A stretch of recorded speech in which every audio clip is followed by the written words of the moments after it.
of these raw materials or inventory staying within the warehouse as the closing inventory. But at the same time, the labour operating in this particular department will simply just sit there and drinking coffee and still get paid, perhaps. So if that's the case, then those are called the inefficiency within the organisation. So yes, we've got the limiting capacity, for example, because of machine hours, and hence we can deal with different number of units for different departments in turn.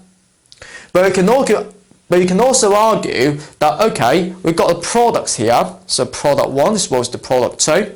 When going through each of these departments, now we are taking into account the department when we are considering the limiting factor. So that's the reason why, instead of using the marginal costing terminologies, so for example, the marginal costing is when we are considering the contribution that we can make, we take the total sales revenue minus the total variable costs. But that would just be based upon the number of units that we can sell. So we can calculate, for example, selling price minus the number of units that we've sold, minus the variable cost times the number of units that we've sold, based upon the matching principle. But of course, you have already ignored the inefficiency. Yeah. For example, the closing inventories that you can't sell that. They just stay there, you have to look after them. Labour, we treat that as the variable cost in the marginal costing system, that will be no problem. But from a throughput accounting's perspective, we treat the labour costs as fixed rather than variable. Because think about it this way, we got a production line, all of its infrastructure has been set up appropriately. If, for example, the production worker called Mary has left the company, in order to avoid this inefficiency, all we need to do is we're going to employ the new worker, for example called John, into the production line to replace the Mary. So if that's the case, then even though the labour, yes, may leave the company, but they will be replaced relatively easily. So we're going to treat the labour costs as fixed.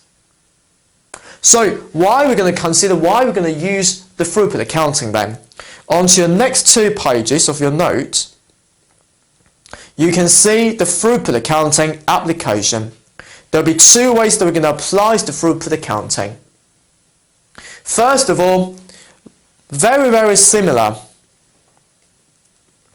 to limiting factor analysis or limiting factor decision. We're going to rank the order in order to decide which product we should produce first before the second one, by considering the bottleneck related to each of these processes as well as the department rather than the pot or rather than the company as a whole. Okay? Because we know that, for example, in this case, the department 2 will certainly be a bottleneck, because if you're not going to increase the capacity of the department 2, surely there will be 20 units of inventory staying in there as the closing inventory, which will be the inefficiency, or we can call it as the waste.